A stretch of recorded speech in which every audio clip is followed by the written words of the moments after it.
সংসারের সবথেকে বড় সুখ কি? কেউ বলবেন নিজের লক্ষ্য প্রাপ্ত করা, কেউ বলবেন ধন উপার্জন করা, কেউ বলবেন নিদ্রাই সবথেকে বড় সুখ, কেউ বলবেন রাজ্য লাভ করা, আবার কেউ বলবেন মাতার হাত থেকে খাবার খাওয়া, আদি ইত্যাদি। কিন্তু যদি সত্যি কথা বলি, এই সংসারের সবথেকে বড় সুখ হলো সেবা করা। কখনো কাউকে সেবা করে দেখুন। এই সেবা দ্বারা অন্য কোনো মানুষের আশীর্বাদ লাভ করাতেই সুখ রয়েছে। আপনার সেবা ভাব দ্বারা যখন কোনো মানুষ নিজের অন্তরাত্মা থেকে আপনাকে আশীর্বাদ করে, তার থেকে বড় সুখ আর কিছুই নেই। কারণ প্রত্যেক মানুষের মধ্যে ঈশ্বর বাস করেন। নরের সেবাই হলো নারায়ণের সেবা। নিষ্কাম সেবা করাই হলো সবথেকে বড় সুখ। তাই নিজের অন্তরে সেবার এই ভাব জাগ্রত করুন। যে সুখের কথা আমি বলছি, সেই সুখ অনুভব করেই দেখুন। এই মন সুপ্রসন্ন হয়ে বলবে, রাধা রাধা। বাহ! পুষ্পের সুবাস আমার খুব ভালো লাগে। অত্যন্ত সুন্দর হয় এই পুষ্প। এইভাবে চারিদিকে পুষ্প দেখে মন আনন্দিত হয়ে ওঠে। এবার আপনারা ভেবে দেখুন, আমার চারিদিকে পুষ্প নয়, আগুন আছে। তাহলে কি হবে? আমার শরীর কি জ্বলে যাবে না? অবশ্যই জ্বলবে। শরীরকে কি আগুনের তাপ সহ্য করতে হবে না? অবশ্যই সহ্য করতে হবে। এটাই হলো প্রকৃতির নিয়ম। এই নিয়ম কিন্তু আমরা সবাই জানি, কিন্তু আমাদের মধ্যে বেশিরভাগ মানুষ এই বিভ্রান্তি নিয়ে বাঁচি যে এই যে প্রকৃতির নিয়ম, তা আমার ওপর প্রযোজ্য নয়। তা কিন্তু নয়। আমাদের চতুর্দিকে এই যে নিসর্গ রয়েছে, আমরা তার কতটা ক্ষতি করি সেটা একবার ভেবে দেখুন। আমরা বনাঞ্চল জ্বালিয়ে দিই, বায়ু দূষিত করি, জল দূষিত করি, প্রাণীদের হত্যা আমরা করি। কেন? এই নিসর্গ আমরা নষ্ট করি, যদিও আমরা জানি যে আমরাও হলাম এই নিসর্গেরই অংশ। এবার দেখুন, শরীরের কোনো অংশে যদি আগুন ধরান, আস্তে আস্তে সমস্ত শরীরও জ্বলে যাবে। সেইভাবেই নিসর্গ যদি নষ্ট হয়ে যায়, তাহলে মনুষ্য জাতিও নষ্ট হয়ে যাবে। তাই এই যে নিসর্গ আপনি দেখছেন, এই পুষ্প, এই বৃক্ষ, বায়ু, জল, এদের সকলকে রক্ষা করুন, নষ্ট নয়। মনে রাখবেন, যদি নিসর্গ থাকে মানুষ থাকবে, যদি নিসর্গ থাকে তাহলেই জীবন থাকবে। আসুন আমার সাথে ভালোবেসে বলুন, রাধা রাধা। এই সংসারে সবাই বলেন, আমি অর্জুনের মতো হয়ে উঠতে চাই। সবাই চায় যে তারাও যেন অর্জুনের মতো গান্ডীব লাভ করে। তারাও চায় যে তাদেরকেও মহাদেব এসে পশুপতি অস্ত্র দান করবেন। তারাও এটাই চায় মহাভারতের মতো মহাসংগ্রামে বিজয়ী হতে। কিন্তু সবাই ভুলে যান যে অর্জুন যা হতে পেরেছিলেন, সবকিছুই অর্জন করেছিলেন। যদি আপনিও অর্জুনের মতো গান্ডীব লাভ করতে চান, তবে আপনাকেও তার মতোই শ্রেষ্ঠ কাঠ নির্বাচন করতে হবে। সেই কর্ম আপনাকেই করতে হবে। তার প্রত্যঞ্চা যাতে তীব্র হয়, তার জন্য আপনাকে সর্বশ্রেষ্ঠ দড়ি খুঁজে বের করতে হবে। আপনার বাণ যাতে ঘাতক হয়, সেই জন্য আপনাকে নতুন নতুন ধাতু খুঁজে বের করতে হবে। সেই শিক্ষা আপনাকে লাভ করতে হবে, তবেই আপনার ইচ্ছে পূর্ণ হবে। অর্জুন হওয়া বড়ই সরল, যদি আপনি কিভাবে অর্জন করতে হয় তা জানেন। শুধুমাত্র স্বপ্ন দেখেন যারা, তারা কখনোই অর্জন করতে পারবেন না। কিন্তু যদি কেউ অজ্ঞাতবাস ভোগ করতে পারে, যদি কেউ লাক্ষাগৃহ থেকে পালিয়ে বাঁচতে পারে, যদি কেউ কঠোর তপস্যা করতে পারে, প্রতীক্ষা করতে পারে এবং পরিশ্রমও করতে পারে, তাহলে সে অর্জুন অবশ্যই হয়ে উঠবে। যদি আপনি অর্জুন হয়ে উঠতে চান, তাহলে কর্ম করতে শিখুন। আর আমার সাথে ভালোবেসে বলুন, রাধা রাধা। জীবন থাকলে লক্ষ্য অবশ্যই থাকবে। যদি লক্ষ্য থাকে, তার পথ অবশ্যই থাকবে। যদি পথ থাকে, তাহলে বাধা অবশ্যই থাকবে। আর এর ওপরেই নির্ভর করে যে আমরা জীবনে সফল হব না অসফল, পুরস্কারের ভাগীদার হব নাকি তিরস্কারের।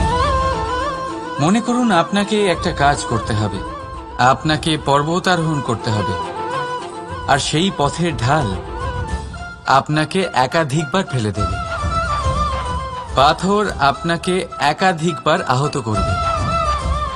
এই অবস্থায় কি করবেন? সাধারণ মানুষ বেছে নেয় প্রতিশোধ। সেই পর্বতকে নষ্ট করে দেওয়ার চিন্তা ভাবনা করে, তার ভিতকে নড়িয়ে দেওয়ার কথা ভাবে সেই মানুষ। কিন্তু পর্বতকে তো কেউ নষ্ট করতে পারে না। তাই অসফল হওয়ার সাথে সাথে কুখ্যাতিরও ভাগীদার হয়ে যায় সে। দ্বিতীয় পথ হল পরিবর্তন। যদি আপনি সেই পর্বত ভাঙার পরিবর্তে তাতে সোপান তৈরি করেন, তাহলে আপনিও সেই পর্বতে উঠতে পারবেন, অন্য কেউও তাতে উঠতে পারবে, আগামী প্রজন্মও তাতে উঠতে পারবে, আর সেই আগামী প্রজন্ম সর্বদা আপনার সুনাম করবে। তাই জীবনে প্রতিশোধ নয়, পরিবর্তন বাছুন। বদলা নয়, বদল বেছে নিন। আপনার বাধা আপনার বন্ধু হয়ে যাবে। রাধা রাধা। সমস্ত মানুষের জীবন কিছুটা সমান হয়। মানুষ জন্মগ্রহণ করে, তারপর চলতে শেখে, জীবনে এগিয়ে চলে, বার্ধক্য লাভ করে, তারপর সমাপ্ত হয়ে যায়। কিন্তু সেই ব্যক্তিরা কারা যারা প্রকৃত অর্থে মনুষ্য জীবন যাপন করেন? এনারা হলেন সেই ব্যক্তি যারা পড়ে গেলেও আবার উঠে দাঁড়ানোর চেষ্টা করেন, নিজের ভেঙে পড়া অস্তিত্বকে আগলে নিয়ে আবার একটা আকার দেবার চেষ্টা করেন, ভগ্ন আশাকে আবার একটা নতুন দিশা দেন। অসফল হওয়ার পরেও থামেন না, আবার এগোতে থাকেন। অসফল হওয়ার পরে যদি আপনি থেমে যান, তাহলে সাফল্য আপনার সামনে অপেক্ষা করে, কিন্তু আপনি তা দেখতে পান না। তাই জীবনের সংঘর্ষে অংশগ্রহণ করতে শিখুন। জীবনের সংঘর্ষ থেকে পালাবেন না। আসুন আমার সাথে ভালোবেসে বলুন, রাধা রাধা। একবার একটা শেয়াল বনে বিচরণ করছিল। ও একটা ছোট্ট শাবক দেখতে পেল। ও ভাবল, আজ একেই আমি খাবার হিসেবে গ্রহণ করব। আশেপাশে দেখলেও কেউ দেখছে না তো, কেউ ছিল না। আর সেই শাবকের ওপর আক্রমণ করল, যা হলো একটা ঘোর অপরাধ। বনের নিয়ম অনুসারে আপনি কখনোই শাবকের ওপর আক্রমণ করতে পারেন না। তারপর এই খবরটা যখন রাজা সিংহ জানতে পারলেন, সভার আয়োজন করলেন। কিন্তু সেখানে শেয়াল বলল, আমি তো এরকম কিছু করিনি। কিন্তু যদি আপনি এরকম বলেন, কোনো প্রমাণ দিন, এর কোনো সাক্ষী আছে? তখন রাজা সিংহ পেঁচাকে ডেকে পাঠালেন, যে সেই মুহূর্তে বৃক্ষের শাখার ওপর বসেছিল। সে সব কিছু দেখেছিল। পেঁচা সব সত্যি কথা বলল, আর শেয়ালকে মৃত্যুদণ্ড দেয়া হলো। এবার এই কাহিনী আমি আপনাকে কেন শোনালাম? কারণ মানুষও কখনো কখনো এরকম কর্ম করেন যা শিয়াল করেছে। এটা ভাবেন কেউ দেখছে না, যখন আমি অনুচিত কর্ম করতেই পারি। কিন্তু না, আপনি যাই করুন না কেন, কেউ না কেউ অবশ্যই তা দেখছে। কোনো ব্যক্তি না হলেও কোনো প্রাণী, না হলে কোনো যক্ষ বা দেব বা প্রেত। যদি এনারা কেউ না দেখেন, তাহলে ধরিত্রী মাতা দেখেন, যেখানে দাঁড়িয়ে আপনি সেই কর্ম করছেন, তাই না? তাই একটা কথা সবসময় মনে রাখবেন, কে দেখছেন কে দেখছেন না সেই বিষয়ে ভাবা ছেড়ে দিন। এটা খুব সহজ কথা। আপনি যদি উচিত কর্ম করেন, উচিত ফল পাবেন। যদি অনুচিত কর্ম করেন, তাহলে আপনি অনুচিত ফল অবশ্যই পাবেন। সেই জন্য উচিত পথে চলতে থাকুন, উচিত কর্ম করতে থাকুন, আর আমার সাথে ভালোবেসে বলুন, রাধা রাধা। আপনি কখনো কোনো বাজকে নিজের বাসা বানাতে দেখেছেন? এই বাজ যখনই কোনো বাসা বানায়, তখন উঁচু গাছের ডালে বা কোনো পর্বতের শিখরে বাসা বানায়, অনেক উচ্চতায়। আর সেখানে তার সন্তানও জন্মগ্রহণ করে। যখন এই সন্তানেরা জন্মায়, তখন এই বাজ খুবই ভালোবেসে এবং খুব সাবধানে এদের পালন পোষণ করে। নিজের ঠোঁট দিয়ে তাদের ঠোঁটে খাবার পরিবেশন করে। কিন্তু যেই সেই সন্তানেরা হৃষ্টপুষ্ট হয়ে যায়, এবং সেই কথা বাজ নিজে বুঝতে পেরে যায়, সেই বাজ নিজেই সেই বাসা ছিন্ন ভিন্ন করে দেয়। সেই সন্তান যাদের সবেমাত্র ডানা গজিয়েছে, কিভাবে উড়তে হয় তারা জানে না, সেই সন্তানগুলিকে উচ্চতা থেকে ঠেলে দেয়। সেই সন্তান প্রথমে ভয়ভীত হয়ে যায়। তারা সামনে মৃত্যুকে দেখতে পেয়ে ভয়ের কারণে তাদের ডানা ঝাপটাতে থাকে, আর সেই প্রক্রিয়াতেই সেই সন্তানগুলি উড়তে শুরু করে দেয়। এবার এই ঘটনায় আমরা কি শিক্ষা পেতে পারি? এটাই, যদি আপনি মাতা পিতা হন তাহলে নিজের সন্তানকে অবশ্যই স্নেহ করুন, কিন্তু তাদেরকে নিজের আঁচলের তলায় বেঁধে রাখবেন না। যদি আপনি চান আপনার সন্তান জীবনে উন্নতি করুক, তাহলে নিজের মুঠো থেকে তাদের স্বতন্ত্র করে দিন, এই সংসারে সংঘর্ষ করতে দিন। সেই সন্তান নিজেই বুঝতে পারবে যে জন্মের সময় পাওয়া ডানা কি করে ব্যবহার করতে হয়, আর আপনার চোখের সামনে আপনার সন্তান এই আকাশে উড়তে থাকবে। তাহলে আসুন আমার সাথে ভালোবেসে বলুন, রাধা রাধা। সংসারে সবচেয়ে পবিত্র মানা হয় গঙ্গা জলকে। কখনো ভেবে দেখেছেন কেন? কারণ গঙ্গা জলের আবির্ভাব অত্যন্ত শুদ্ধ হয়, তার জন্ম শুদ্ধ হয়, যেখান থেকে তার শুরু সেটাই শুদ্ধ হয়। আর শুরুটা শুদ্ধ হওয়া অত্যন্ত আবশ্যক। আমাদের জীবনে সবই শুরু হয় আমাদের ভাবনা থেকে। নিজের ভাবনাকে শুদ্ধ রাখুন, কারণ এই ভাবনা থেকেই আবির্ভাব হয় শব্দের। আপনার শব্দ শুদ্ধ রাখুন, কারণ এই শব্দ দ্বারাই আপনার কাজ সম্পন্ন হয়। আপনার কাজ শুদ্ধ রাখুন, কারণ এই কাজ দ্বারাই তৈরি হবে আপনার স্বভাব। স্বভাব থেকেই তৈরি হয় আপনার অভ্যাস, আর অভ্যাস থেকে তৈরি হয় আপনার চরিত্র।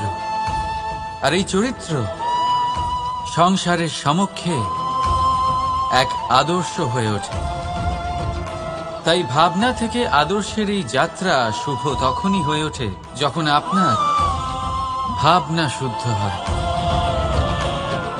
এই সংসারে, এই জীবনে নিজের ভাবনা শুভ রাখলে, শুদ্ধ করলে আপনার মন সুপ্রসন্ন হয়ে বলবে, রাধা রাধা।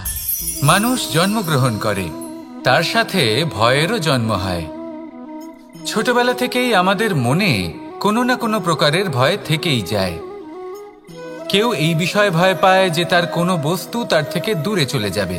কেউ এই বিষয়ে ভয় পায় যে আমি নিজেকে হারিয়ে ফেলব। কেউ এই ভেবে ভয় পায় যে আমার প্রিয়জনেরা তারা যেন আমার থেকে দূরে না চলে যায়।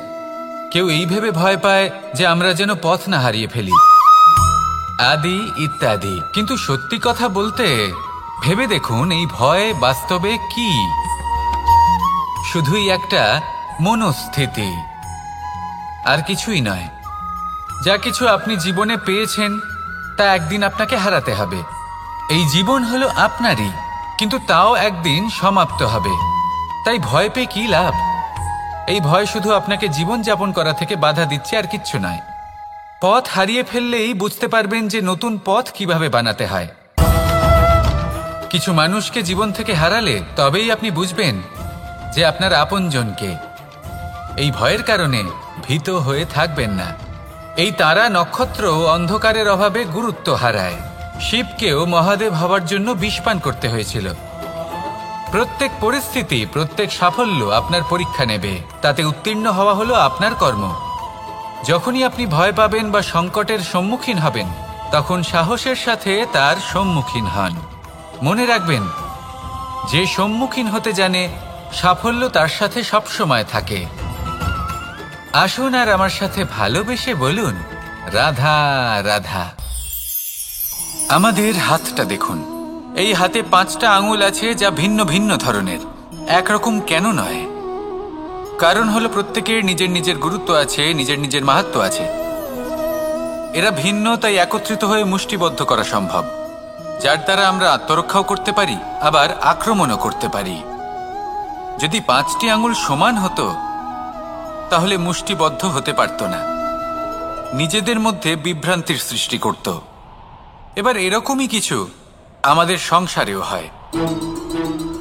আমাদের দেশ, যেখানে একটি ভূমির ওপর ভিন্ন ভিন্ন ধর্মের মানুষ বাস করেন, ভিন্ন ভিন্ন জাতি, ভিন্ন ধর্ম, ভিন্ন ভাষা, কিন্তু যদি আমরা এটা ভাবি যে কিভাবে এই দেশকে কল্যাণের পথে নিয়ে যাওয়া যায়, কিভাবে এর বিকাশ করা সম্ভব, তাহলে আমাদের একত্রিত হওয়া শিখতে হবে। যেইভাবে 5টা আঙুল একত্রিত হয়, মুষ্টিবদ্ধ হয়, সেইভাবেই আপনার যে ভাষাই হোক, যে ধর্মই হোক, যে জাতি হোক না কেন, ঠিক আছে, আবশ্যক হলো আপনার নিজের কর্মভূমির সাথে, আপনার ধরিত্রীর সাথে যুক্ত থাকা, সাথে থাকা। তবেই দেশের উন্নয়ন সম্ভব, তবেই এই দেশ স্বতন্ত্র থাকবে, সফল হবে, আর এই মন প্রসন্ন হয়ে বলবে রাধা রাধা। যদি আমি আমার চোখ বেঁধে কোনো একটা নির্দিষ্ট দিকে নিজের সমস্ত শক্তি প্রয়োগ করে ছুটে যাই, তাহলে কি হবে? আমি কোথাও ধাক্কা খেতে পারি, নিজের ক্ষতি করতে পারি, কোথাও পড়ে যেতে পারি, তাই না? অর্থাৎ এটা নিশ্চিত এই কাজ আমার করা উচিত নয়। কিন্তু আজকের দিনে প্রত্যেকটা মানুষ এই কাজই করছেন, তাই না? কোনো কাজ করার পূর্বে সেই কাজের বিষয়ে সম্পূর্ণ তথ্য কোথায় সংগ্রহ করছেন? শুধু এটুকু জানেন যে এই কাজটা করলে কত ধন অর্জন করবেন আর কত নাম হবে, আর ব্যাস সামনে এগিয়ে যান। এটা উচিত নয়। পূর্ণরূপে যে কোনো কাজ করার আগেই সেই কাজের বিশ্লেষণ করে নেওয়া উচিত, তা বুঝে নেওয়া উচিত, এবং সেই বিষয়ে অবশ্যই খেয়াল রাখা উচিত যে আপনার শরীর এবং আপনার মন এই কাজ করার জন্য কি প্রস্তুত রয়েছে। যদি তা না হয়, তাহলে প্রথমে নিজেকে শুধরে নিন, তারপরে সেই কাজ করুন। যদি এইভাবে জীবনে সামনে এগোন, তাহলে সাফল্যের সম্ভাবনা জীবনে অনেক বেশি বেড়ে যাবে। তাহলে এটাই করুন, আর আমার সাথে ভালোবেসে বলুন রাধা রাধা। এই সংসারে সাফল্য লাভ করার জন্য জ্ঞানের প্রয়োজন হয়, পরিশ্রমের প্রয়োজন হয়, দৃঢ় নিষ্ঠার প্রয়োজন হয়, নিরন্তর চেষ্টা করা প্রয়োজনীয়। কিন্তু আরো কিছু আছে যা অত্যন্ত প্রয়োজনীয় এবং গুরুত্বপূর্ণ। তা হলো ভালো বন্ধু। তাদের থাকা অত্যন্ত প্রয়োজনীয়। যদি ভালো বন্ধু থাকে, তাহলে সময় এলে তারা ঢাল হয়ে আপনাকে সুরক্ষা করবেন। সময় এলে অস্ত্রের মতো শত্রুকে সংহারও করবেন। যদি তিনি জ্ঞানী হন, তাদের মধ্যে সদ্গুণ থাকে, তাহলে এই সব গুণ আপনার মধ্যেও প্রবেশ করবে। তাহলে সাফল্যের জন্য ভালো বন্ধু পাওয়া অত্যন্ত প্রয়োজনীয়। কিন্তু শুধু বন্ধু কেন, ভালো শত্রুও থাকা প্রয়োজনীয়। এবার আপনি ভাববেন, এ আমি কি বললাম? যদি আপনার জীবনেও ভালো অর্থাৎ শক্তিশালী শত্রু থাকে, তাহলে আপনিও শক্তিশালী হতে থাকবেন। এই শত্রু আপনাকে প্রেরিত করবে আরো বেশি শক্তিশালী হয়ে ওঠার। কখনো কোনো হরিণকে দেখুন, তীব্র গতিতে দৌড়তে থাকে। কেন তীব্র গতিতে দৌড়য়? এই কারণে নয় যে কোথাও তার জন্য মধুর ঘাস অপেক্ষা করে রয়েছে, না। সে এই কারণে তীব্র গতিতে দৌড়য় কারণ সেটা না করলে তার পেছনে একটি সিংহ আছে যে ওকে নিজের ভোজন করে ফেলবে। তাই জীবনে বিপদ, সংকট, এই সবকিছুও হলো অত্যন্ত গুরুত্বপূর্ণ। তার সম্মুখীন হতে শিখুন, আর আমার সাথে ভালোবেসে বলুন রাধা রাধা রাধা।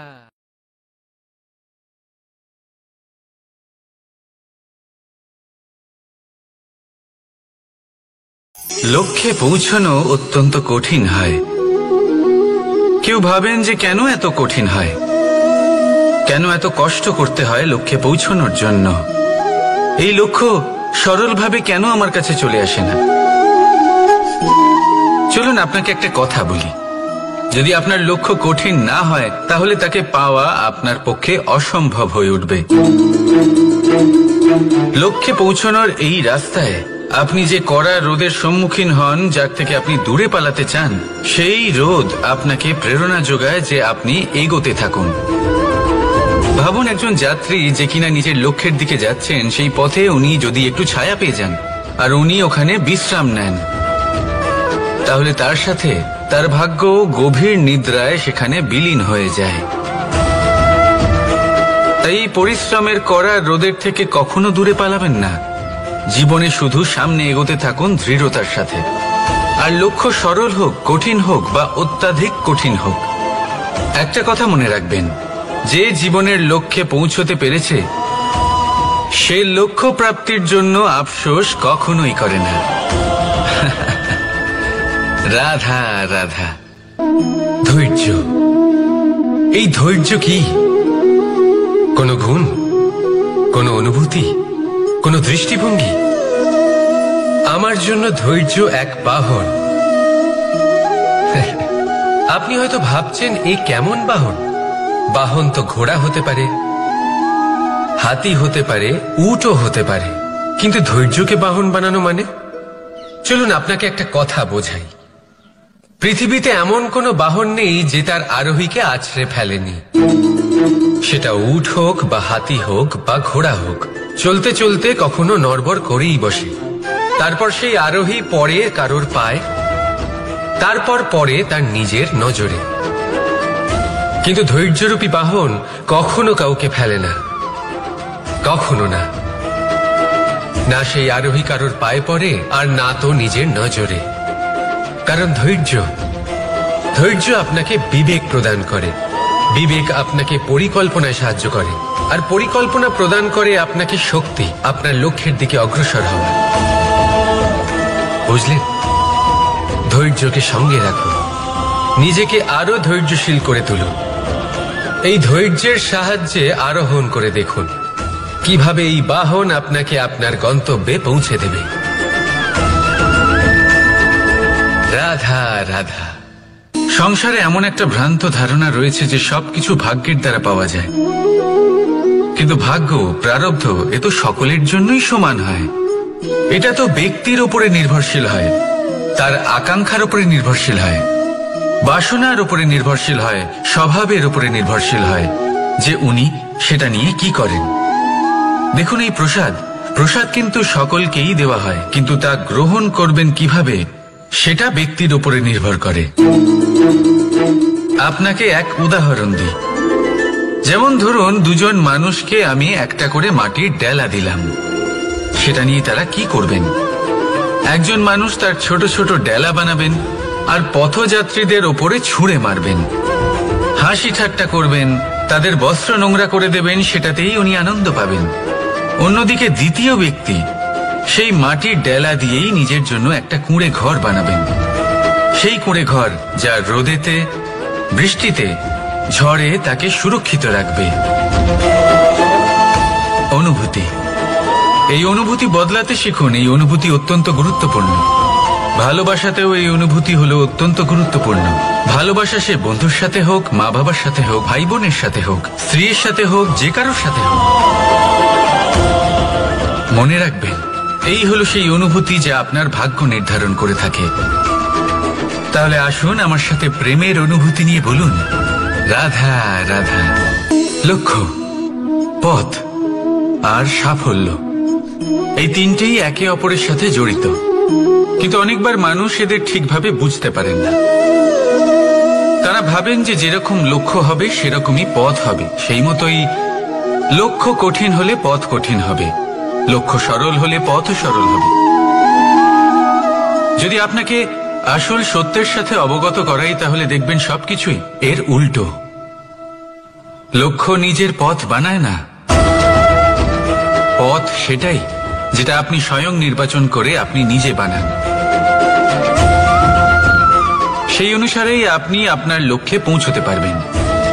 সেই জন্য জীবনে যখনই লক্ষ্যে পৌঁছানোর পথের বিষয়ে আপনি কোনো সিদ্ধান্ত নেবেন, তাহলে তা ভেবে চিন্তে নেবেন, কারণ এই পথ অত্যন্ত গুরুত্বপূর্ণ। পথ যদি শুভ হয়, তাহলে লক্ষ্য আপনা থেকেই শুভ হয়ে যায়। তাহলে আসুন আমার সাথে ভালোবেসে বলুন, রাধা রাধা। ভাগ্য আর কর্ম, এই দুই এমন শব্দ যাকে ঘিরে সমগ্র সংসার। কেউ বলে আমার ভাগ্যে এটা ছিল না, যা পেলে আমার জীবন অন্যরকম হতো। কেউ বলে আমার গত জন্মের কর্ম নিশ্চয়ই এমন ছিল, যে কারণে এই জন্মে এরকম ভাগ্য পেয়েছি আমি। এই সব বাদ দিন, আর একবার শান্ত চিত্তে ভাবুন।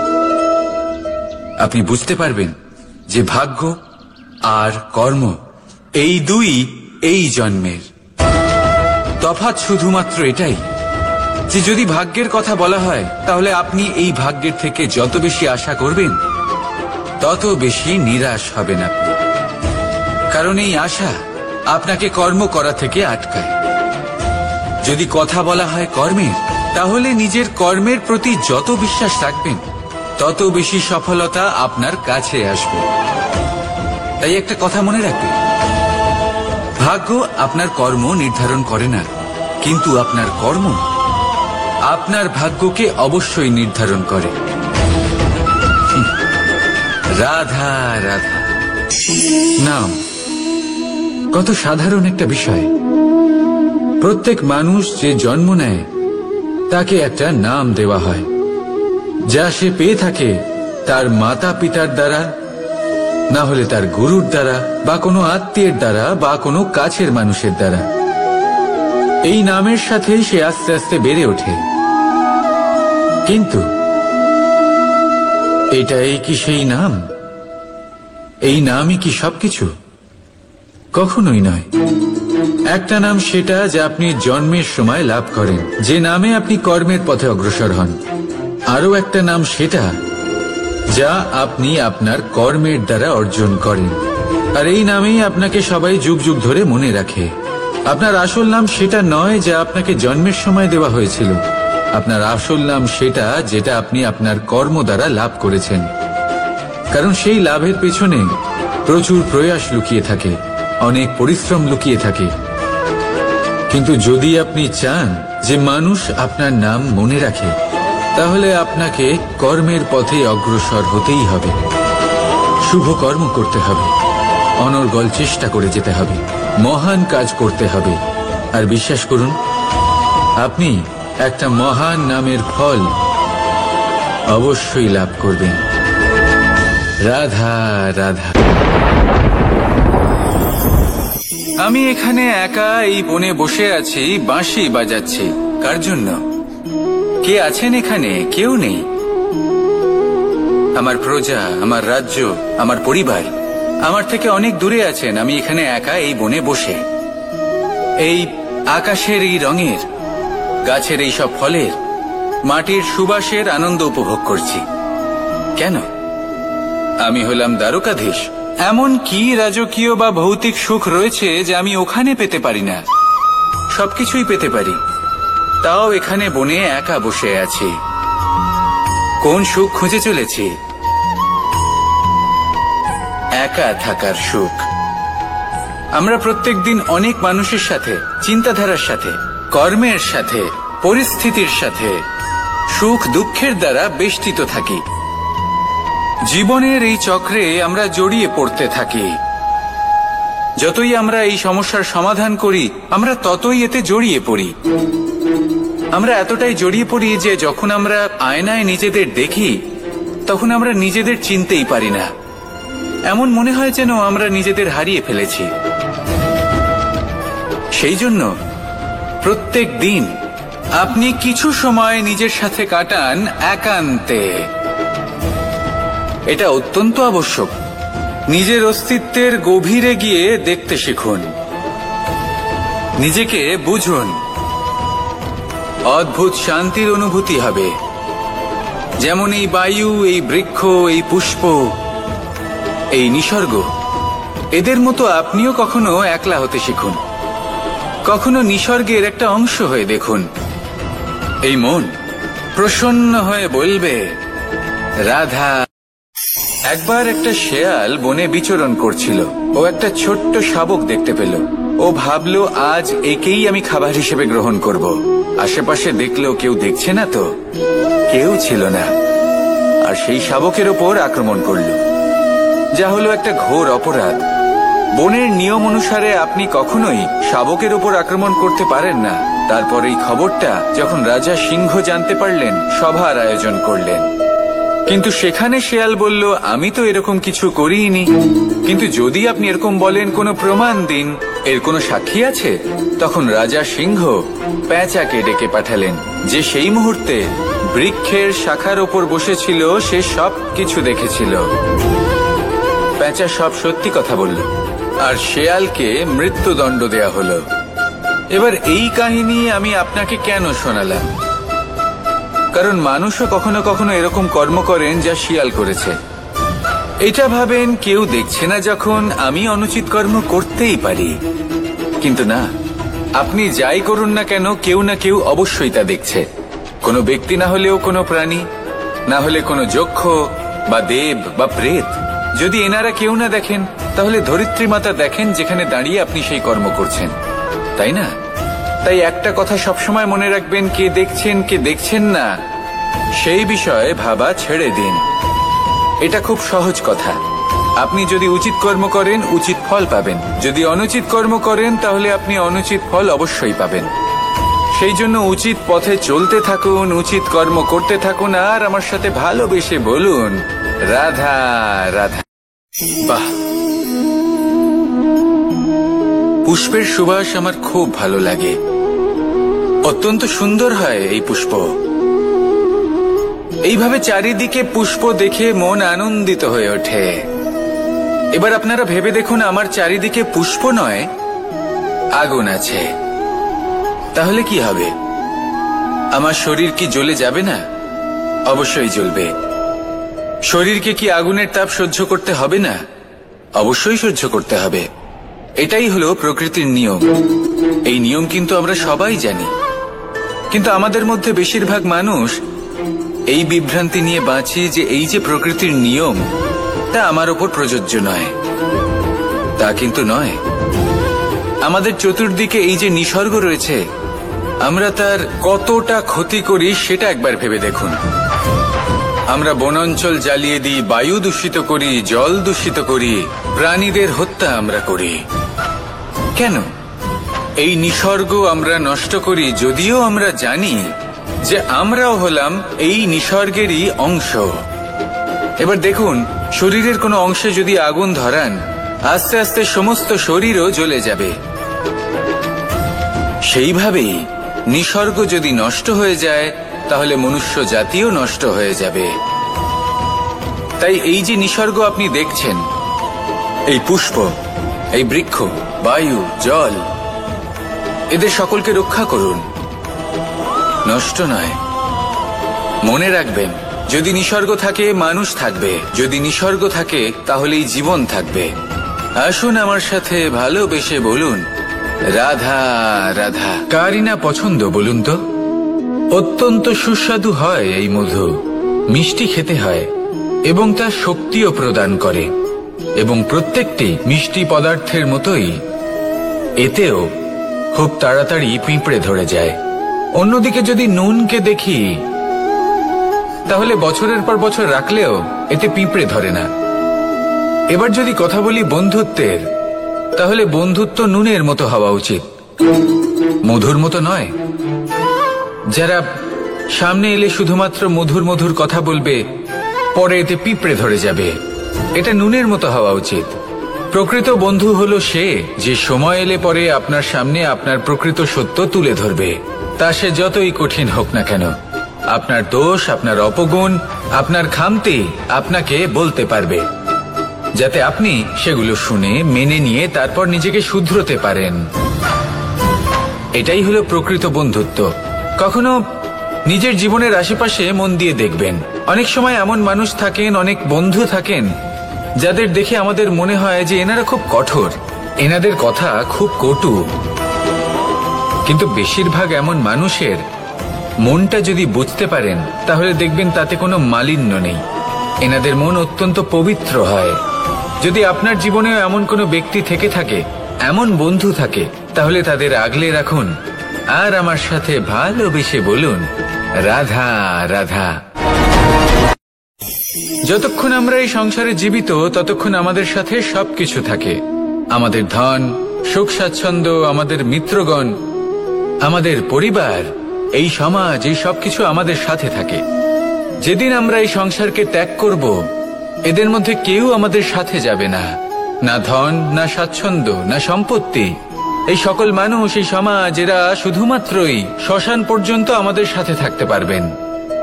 তারপরে যদি আমাদের সাথে কিছু যেতে পারে তাহলে তা শুধুই আমাদের ধর্ম। আর এই সংসারে আমরা নিজেদের যে সুনাম রেখে যাই সেটা সম্ভব শুধুমাত্র কর্মের দ্বারা।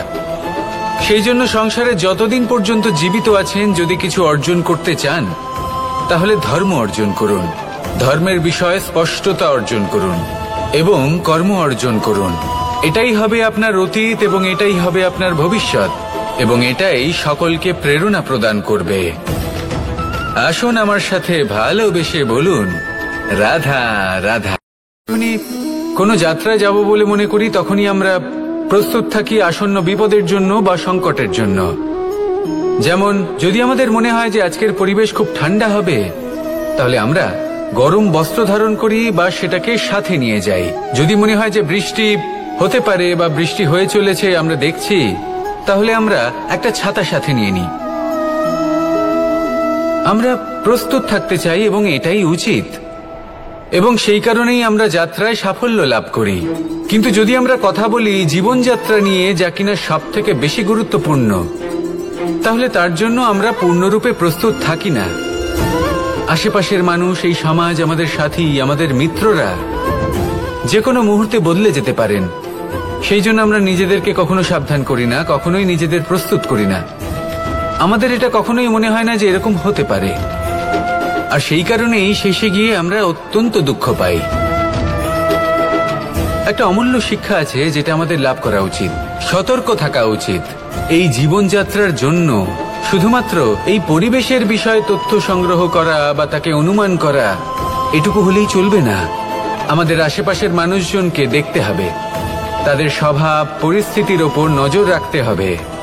যখন তারা রং পাল্টাচ্ছেন নজর রাখতে হবে, তা অত্যন্ত আবশ্যক। পরিবর্তন আপনার জীবনে অবশ্যম্ভাবী, সঠিকভাবে তার সম্মুখীন হন। আসুন আমার সাথে ভালোবেসে বলুন, রাধা।